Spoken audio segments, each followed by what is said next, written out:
Welcome to the Rainmaker Multiplier on Demand, a podcast for leading financial professionals, or rainmakers, and their teams that offer support for securing a successful future. From marketing help to staffing structure, listen and subscribe for actionable insights from advisors and skilled professionals alike. Good morning, everyone. It is so wonderful to be with you here again for another coffee break with C2P.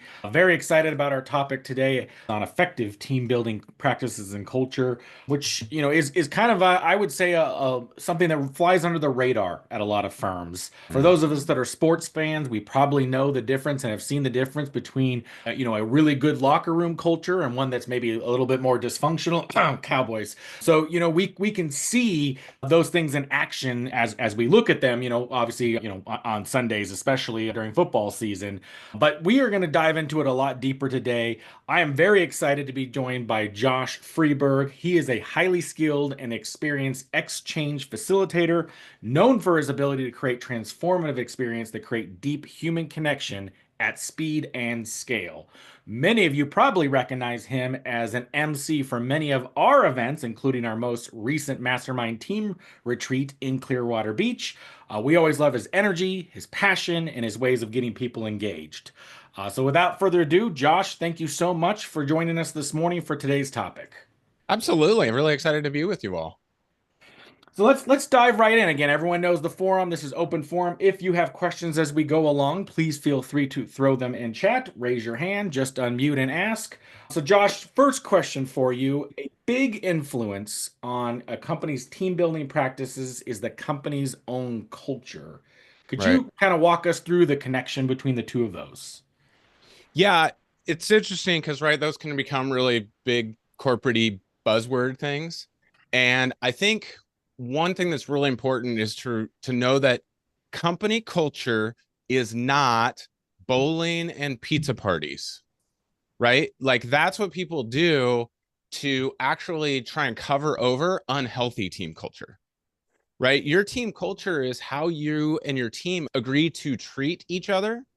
It is how you and your team agree what a performer is and what a non-performer is. And when you are intentional about culture, there is this amazing thing that happens. And I like to start actually from the negative side of it, is that a great team culture is toxic to low performers. I had a sales team that we ran, and we would invite people to come. These were all independent contractor salespeople in the real estate space. We would invite people to come and lead generate with us. Hey, show up 8:45. We do a team huddle. Then we all grab our lists, go to our phones, and start, calling our databases. And it was crazy because people would come. They're like, "Yeah, I'm here. I'm ready. I'm excited. I'll be here for 2 hours." And invariably, like 40% of them would suddenly have an appointment they forgot about 30 minutes in because they didn't realize we were going to, and I apologize, I would use a 4-letter word here, Caleb. They didn't realize we were going to work. Have you heard this word? Oh, I hate that word. Right? But when you have a team culture where everybody shows up and is like there to work, they know their role, they enjoy their, then it becomes not only toxic to low performers, it becomes super attractive to high performers. Right. And right now, we are in the middle of big conversations about the future of work. Mm-hmm. And if you want to attract great talent, stop grousing about kids these days, get off my lawn. They don't know how to work. Yeah, they do. If you got people that are showing up that don't know how to work, take a look at your culture. Maybe your culture stinks. Right. But if you are attracting people that are go-getters and want to get stuff done, you've found something. So anyway, so team building practices shouldn't be about pizza parties and bowling. It should be about helping people achieve their goals, within their work role. So you mentioned it's not pizza parties and bowling, and Matt, make sure we cancel the pizza party and bowling for annual planning meeting coming up because that's not going to work, obviously. What are some ways that teams should gather, especially as you talk about building that high performance culture? What does that look like? I know you mentioned kind of that morning huddle. What are some other things that allow that team building to happen maybe more organically? Yeah. So I think a couple things. One thing, as a leader of a team, I think your people, each one of your people, like think about, right, every one of the people on your team, or just pick one, an individual. And here's the bold statement that I'm going to make. That person works for you for one reason. I'll hold up one finger like Curly in the movie City Slickers. They work for you for one reason, and it's your job to figure out what that reason is. Right? And most of us make the mistake of thinking they work for us for money. They don't. They don't. Like, the evidence on this is so clear. So first of all, the money that they do work for you for is not for the money, it's for what the money can do. Right? You understand? It's so that they can get out of debt. It's so that they can invest, so they can send their kid to college, so they can provide a lifestyle. But this is like overwhelmingly clear that once people hit a certain threshold, that is no longer their motivation for work. Once they're making whatever their thermostat set point is, they don't get any happier with more money. Right? In fact, I was working with a coaching client of mine in the insurance space, State Farm agent. And we talked about this, and he goes, I'm going to try something new. And he went to his team and he asked each one of them, would you rather have a raise or one additional day off every 2 weeks? 80% of them took the day off every 2 weeks. Right? He was like, oh, I've been incenting them the wrong way. So the first thing is realize what motivates your people. And then when you design the different types and ways that you meet, right? Think about connecting with them and investing in them based on those motivations, right? And so there's a rule in improv comedy called yes and, right? So when you ever see improv comics going and somebody says something ridiculous, like, Caleb, why are you wearing that ridiculous hat? You don't go, I'm not wearing a hat, right? You say, yeah, it's pretty silly, isn't it? And then you riff off of that. I think we want to take that yes and approach with our people. Hey, Julie, what do you really want out of this job that you don't currently have? And she says, I'd really like to be home when my kids get off the bus 3 days a week. Okay, cool.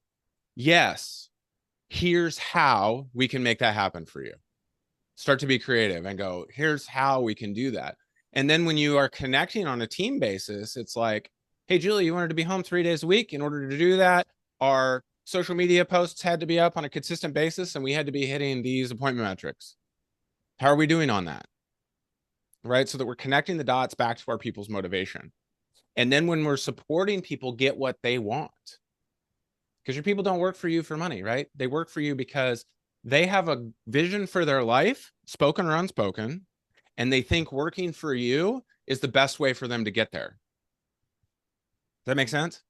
Makes total sense. Yeah. Just do me a favor. Don't tell Jason that people, aren't happier with more money. Or just let's keep that one in this room for now. Well, hold on though. Pause. Because maybe you are happier with more money, right? And so for you, that would be an important incentive that we would want to match. Yeah, no. This isn't about like Scrooge McDucking your way through your business and finding a way to pay people less. It's not about that. I think you should be you should be one of the most like generously paid businesses in your space, right? And think through all the other things that go along with it. So sounds like there's a mind shift change as a leader. You mentioned that part of it, right? The mind shift, that change that has to come in from a leadership perspective, and truly what are the motivations of the people that are working for you? Dive in a little bit deeper. Is there any other shifts, any other mindset shifts that you see that have to happen, maybe at the team level, or any others at the leadership team level? Any other mindset shifts? I think, or practical shifts, any other things that are, going to kind of prove that team culture building? Right. I think a couple things, Caleb. Like, so one is leadership is a skill and it can be learned. Right? Now, many of us got into team leadership by accident and by necessity. Right? So you got really good at your job. You had more and more business that you needed covered. And so, oh no, I'm in pain. I have to go higher. But I've never learned how to lead. And so I just, I don't know why this is the movie that jumped into my head. So I just watch Full Metal Jacket and think that, the drill sergeant, that's effective leadership. So I'm going to lead like that. Hint, it's not, right? That's crappy leadership, right? And leadership can be learned. It's a skill. Here's the thing. If you are new at a skill, you are by definition bad at it. And that's super uncomfortable as an adult, to be bad at something, to be, if I can use this word technically, to be incompetent at something, right? But I want to encourage you not to feel badly about that, right? But to say this, hey, this is a skill I'm working on, right? And but we don't do that. We don't do that to ourselves, and we don't do that for other people, right? Here's a way to think about it. Kayla, I want you to imagine, we just finished the holidays, right? I want you to imagine you were at a big family holiday gathering, right? And there's little Timmy in the corner, and he's a good crawler. He's been getting along all right on 4, right? But he's starting to want to pull himself up. And all of a sudden, family gathering, 15, 20 people around, grandma's there, grandpa's over there, kind of starting to drift off to sleep after all the turkey, right? And little Timmy pulls himself up. And he gets up on his 2 little legs and he starts weebly wobbling like we do when we're learning to walk. And then bam, falls flat on his butt, right? Just like that. So what happens at your family gathering, Caleb? Everybody goes, woo, good job, Timmy, do it again, right? But can you imagine if grandpa comes out of his nap and he goes, you call that walking, Timmy? If you can't walk any better than that, this family, we're walkers, 2 legs. We know how to do this, right? You grew up with this phrase. Some of you on this call grew up with this phrase. If you can't do something right, don't do it at all. Don't do it at all, right? Can't do something well. So no, if something's worth doing, it's worth doing right. I want you to get rid of that phrase right now. Here's a better one. If something's worth doing, it's worth doing poorly at first. And so give yourself permission to be a growing leader, to be only okay at, to be bad at it, to be only okay at it. And then do the work of learning to become a better leader. Read the books, go to the classes, try stuff and fail, get better, and then teach leadership within your team. But that biggest mindset shift for me, Caleb, is leadership is a skill. You probably were not trained well in it. You might not be really good at it, and that's okay. Take your lesson from little Timmy. Good job. You did it. You tried something at a team meeting and it train wrecked. Do it a little better next time. Right? And before you know, you'll be running. Fantastic. I'll pause there and see if there's any questions from anybody in our audience today. So real quick, I did hire I got a virtual assistant now. And nice. I guess I would love maybe, the number one book, Josh, that would come to your mind to say, hey, look, here, start with this book. I mean, I hope I'm a leader. I'm trying to be a leader, but I'll start at the bare minimum and say, hey, I'm trying. I'll screw up multiple times, but looking at your virtual background there, I can't see what book you're pointing to. Oh, that's right. No, you guys can't see the shelf. I'm looking at my books to think that through because I love that question and I should have been more prepared. So I'll show you real quick the book that I'm working on right now. Guys, I'm going to take off the virtual background for just a second so you can see this. So Charles Duhigg has a new book out right now called Super Communicators. Loving this book. This book is absolutely incredible on communication. This will help you with your sales as well as with your leadership, right? This is going to sound really trite, but it's a winner even all these decades later. The 21 Irrefutable Laws of Leadership by John Maxwell, right? I mean, if we're just starting with the basics, definitely would recommend that one.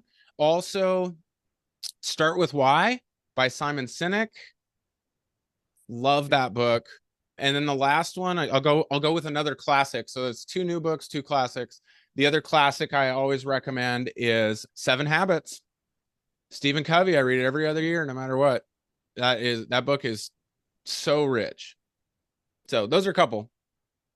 I'll throw in a book and an idea. Gina Pellegrini's training, and I always took it as that's for staff people. We've put 3 people through it, and I have learned how poorly I leave messages and have expectations of callbacks and such. It's a great communication tool. It's, I think, about a 6-week program, and you get to participate along with your staff person, it'll be a game changer. The other book, one of the most recent ones I've read, is Essentialism, and it's just awesome on clearing your head of all of the clutter. As we think about kind of building, kind of getting back onto our topic, as we think about team performance, team building practices, what are some ways to kind of measure the effectiveness and maybe success? You mentioned like a lot of us are pretty used to just having KPIs in our role, right? Like you mentioned like hit these metrics, this is what we need to do. Are there other things that we can measure from like how we're progressing from a team building or team effectiveness standpoint? Yeah, I would say a couple different things. So as we mentioned earlier, make sure you're connecting performance to people's motivations, right? So helping them, and you have to do this over and over and over again to help them connect the dots, right? Between what they want and how to get there, right? The other thing, and this comes out of the book, Four Disciplines of Execution by Sean Covey, Stephen Covey's son, and some others. But they make this distinction between lead measures and lag measures. Lead measures and lag measures. And a lead measure are actions where you have the ability to influence it, right? Sales is an easy one. We tend to measure lag measures because they're easy to measure, but they lag the actions we take. So if we're talking to a salesperson, a lag measure is, how much assets under management did you bring in this month? But that's a lag measure, and you can't actually control that. You can influence it, but ultimately your clients and customers have to make those decisions. What you can control is how many outbound calls did you make? How many times did you practice your conversion scripts and use your conversion script to convert people to an appointment? Those are lead measures, right? The other simple metaphor we sometimes use is like body weight. People are trying to impact their body weight. That's a lag measure. It comes after you do the lead measures of the actions of what you eat and how much you move. And so what we want to do is, right, what's this team member's motivation? What are the actions that they need to take to get there? But most importantly, what are the lead measures that they have control over and that they can get to? And then measuring those. And what they'll talk about in Four Disciplines of Execution is creating a visually compelling scoreboard, which is a scoreboard that a 6-year-old would understand. So they walk in and they go, hey, Caleb's winning. They don't even know what you're winning, but they know you're winning. And, oh, Josh is behind, right? But they can tell that immediately, like a 6-year-old could tell. And so having those visually appealing scoreboards and then continually checking in with it, right? Oh, here's one for you, Caleb. This is really helpful too. We have a tendency in leadership, when someone is ahead, we praise them. When someone is behind, right, we scold them, really. And interestingly enough, we want to do the opposite. If Caleb's crushing it, he's number one salesperson, comes in, oh yeah, I'm a winner. I'm 2x my goal this month. And I go, that's cool, Caleb. What would it look like to be 3x? Dude, that's going to light a fire. Somebody competitive like that, that's winning. And you just go, okay, cool. What would it look like if you did more? He's going to get fired up, right? But if Caleb's behind, he's down in the dumps, having a hard time dragging himself to work. Hey, Caleb, I know it's rough. Here's what I want to encourage you to do, man. Just focus on today. Just today, can you make 10 outbound calls to this list and set one appointment? And how about this? I'm going to check in at lunchtime at noon, and let's check progress. Is there anything we can take off your plate so you can just focus on that? I know you got this. You're the best. There's a reason you're here. You're having a rough month. That's okay. I'm here with you. And do that, right? We actually need to invert it and then check progress more frequently on fewer things for people who are behind. That's great advice. Thanks, Josh. Hey, Yeah. we have a quick question in chat that came up and I missed it from Kathy. She said, how should we differentiate motivation and accountability in a virtual versus physical environment? Yeah. Great question. I'm probably going to, I don't know, Kathy, if I'm going to be able to give you like some real practical stuff, but if I could give you like a mindset thing, right? There's a big conversation in the world right now, right? This whole back to work thing and quiet quitting and all this stuff, which is a terrible name for it, quiet quitting. But here's the thing. the research pre-pandemic showed pretty clearly remote workers are more productive. They get more done, right? As long as they could stay away from their TV and their refrigerator, they get more done. But what we've come to do is and Cal Newport's new book, Slow Productivity, talks about this, is we tend to measure pseudo productivity. Are they responding to my emails, right? You've seen companies that are like actually putting measuring devices on your computer mouse to make sure your computer mouse is moving, so people are attaching it to an oscillating fan, right? They're not measuring productivity, they're measuring pseudo productivity, things that what makes me feel good that I'm checking in on my people. Don't do that. Figure out what you want them to accomplish, and hopefully if you hired smart people, right, people who can think, people who can be creative, people who can solve problems, right, then leave it to them to figure out how to get there. And if they don't know how to get there, then coach them through that, help them self-discover and teach. A big thing I think is leadership is teaching people how to think. And so it's not, here's the problem, do it this way. It's, here's the problem. How do you think we should solve this? How do you think about how to solve this? Right? So the virtual environment, don't track nonsense pseudo productivity stuff. Right? Did you log in at 7:05? Oh gosh. That's the whole reason they want to work from home, is be away from that nonsense, right? And measure the things you actually want.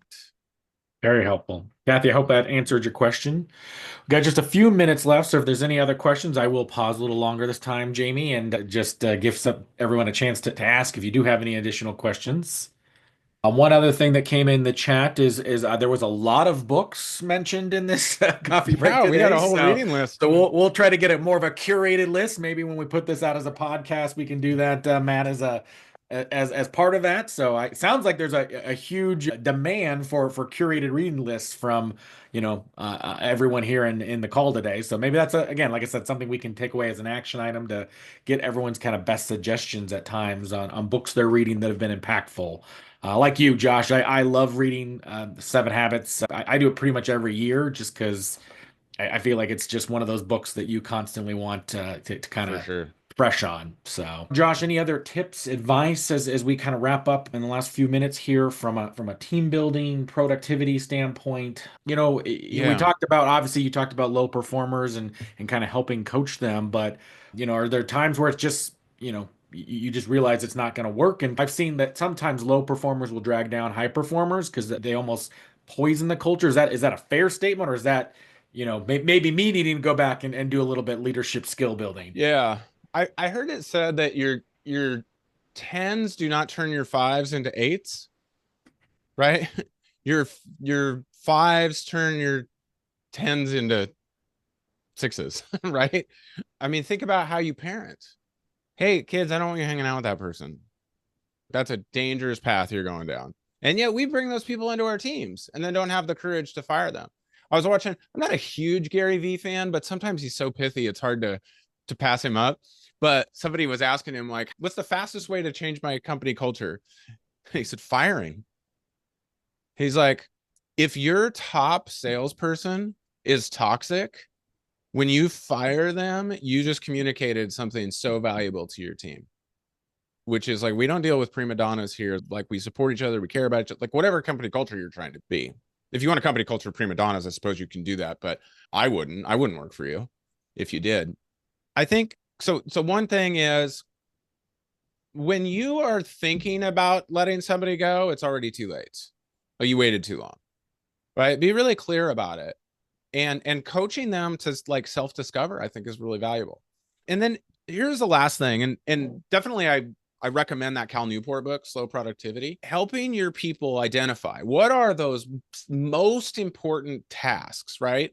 The book that I was trained on is The One Thing by Gary Keller, and Jay Papasan talks about this. And what Cal Newport says in his book is do fewer things.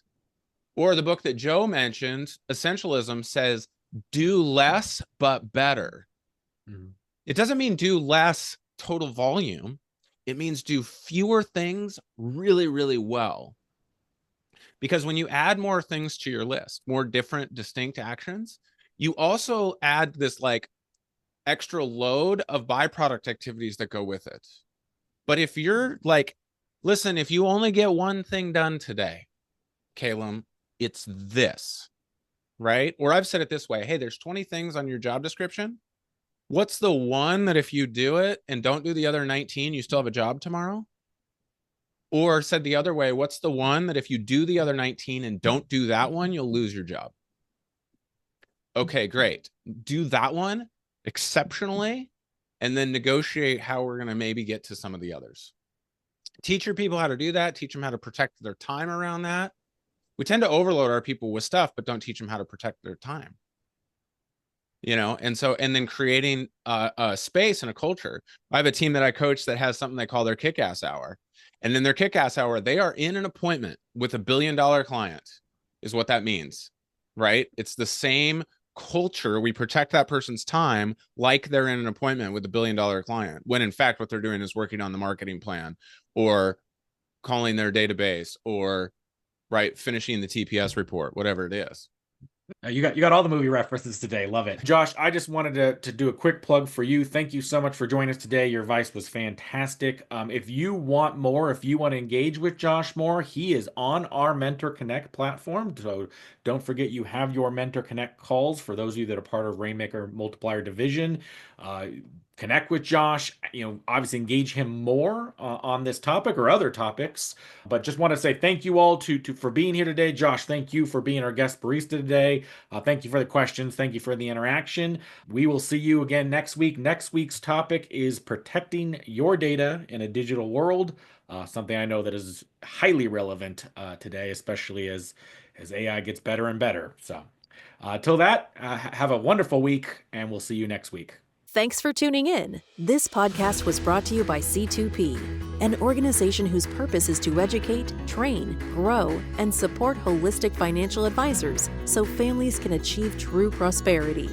Never miss an episode by subscribing now to discover new resources and strategies. Visit c2penterprises.com to learn how we can help scale and secure your business. At the time of delivery and any subsequent publishing, information was deemed reliable, but is subject to change by the time of listening or viewing. The contents of this piece include options and projections of C2P, are subject to change, and are for informational purposes only. The information provided in this presentation is not intended to be individual investment, tax, or legal advice.